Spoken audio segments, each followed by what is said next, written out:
So hello friends, welcome to my YouTube channel. जो आज हम बात करेंगे इकोनॉमिक के बचा हुआ जो सेक्शन था उसके बारे में। तो अगर आप एमपी के निवासी हैं तो वो प्रश्न पूछेंगे कि एमपी के प्रमुख औषधि पौधों के नाम बताइए।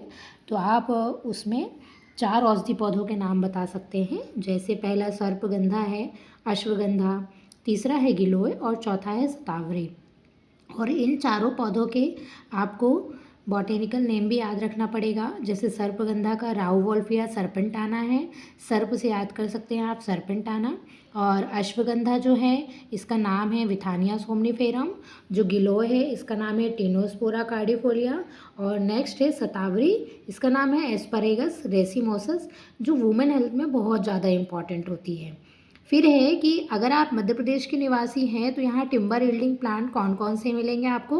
तो आप 3 कॉमन नाम बता सकते हैं क्योंकि ये मोस्टली हर जगह पाए जाते हैं। जैसे साल हो गया, सोलिया रोबस्टा, टीक टिक्टोना ग्रैंडिस और शीशम डलबर्जिया सिसु। फिर कुछ प्रश्न ऐसे पूछ सकते हैं फैक्ट्स की, जैसे जो क्रिकेट है वो क्रिकेट बैट किसका बनता है। तो आप बता सकते हैं सैलिक सेल्वा का, हॉकी स्टिक मोरा सेल्वा का। और उसके बाद आप ऐसे पौधे का नाम बताइए जिसकी बार्क से उन्होंने वेद और ग्रंथ लिखे थे प्राचीन समय में। तो पारंपरिक समय पे इस कौन से पेड़ की छाल का उपयोग किया जाता है। तो आप बताएंगे बेटुला ट्री, जिसका नाम है भोजपत्र। उसमें प्राचीन समय में जितने भी वेद और ग्रंथ थे उनको लिखा गया था। फिर एक प्रश्न आता है कि पेट्रोक्रॉप्स क्या हैं, या फिर आज के समय पे जो रिन्यूएबल सोर्स ऑफ एनर्जी हैं उनके बारे में आप बताइए। तो कुछ प्लांट्स जो हाई मॉलिकुलर वेट के लिक्विड हाइड्रो कार्बन के लेटेक्स कंटेन करके रखते हैं, उन्हें हम पेट्रोक्रॉप्स बोलते हैं। जैसे यूफोर्बिया हो गया, जेट्रोपा हो गया। तो सर्वप्रथम जो केल्विन नाम के वैज्ञानिक थे उन्होंने यूफोर्बिया प्लांट्स में इसको देखा था। फिर मोस्ट इम्पॉर्टेंट क्वेश्चन ये बनता है कि वनस्पति शास्त्र को आयुर्वेद से कैसे जोड़ेंगे। तो आप उत्तर देंगे कि सर जो आयुर्वेद है उसकी उत्पत्ति जो है वो पारंपरिक चिकित्सा प्रणाली का आधार ही वनस्पति शास्त्र है।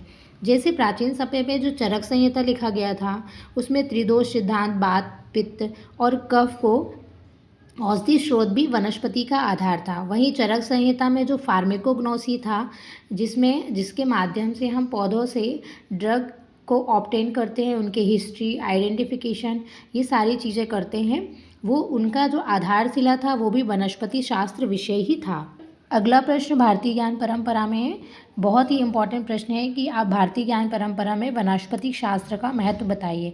तो इसमें आप पॉइंट्स याद कर सकते हैं कि जो वनस्पति शास्त्र है उसका वेदों में उल्लेख है, क्योंकि वनस्पति शास्त्र में जो अथर्ववेद था उसमें औषधियों का विशेष उल्लेख है, इसीलिए औषधियों को माता की संज्ञा दी गई। दूसरा आप बता सकते हैं कि आयुर्वेद का आधार भी है वनस्पति शास्त्र।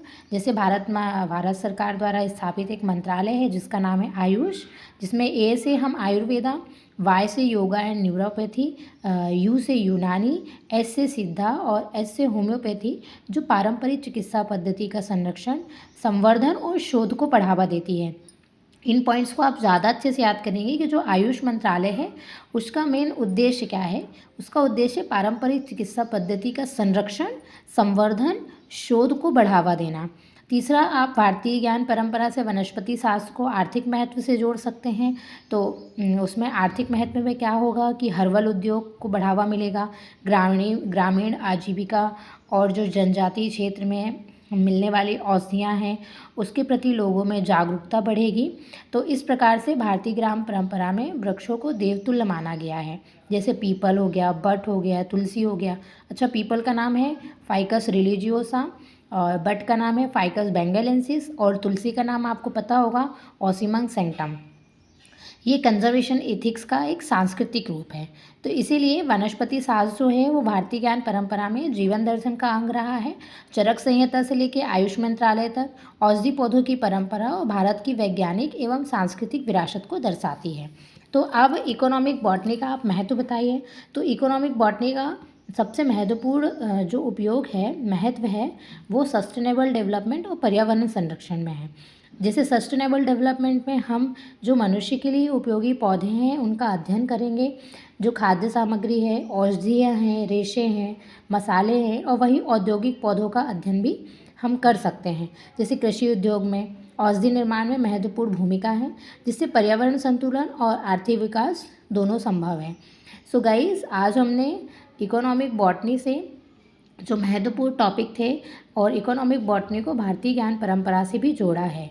तो भारतीय ज्ञान परंपरा का आपके विषय से क्या संबंध है, ये एक महत्वपूर्ण प्रश्न बनता है। इसलिए भारतीय ज्ञान परंपरा आप अपने विषय का पढ़ लीजिए, ठीक है। तो अगली क्लास में हम देखते हैं कौन सा टॉपिक करेंगे। आई थिंक प्लांट फिजियोलॉजी हम लोग कर लेंगे थोड़ा सा, क्योंकि प्लांट फिजियोलॉजी से महत्वपूर्ण प्रश्न बनते हैं। So thank you guys.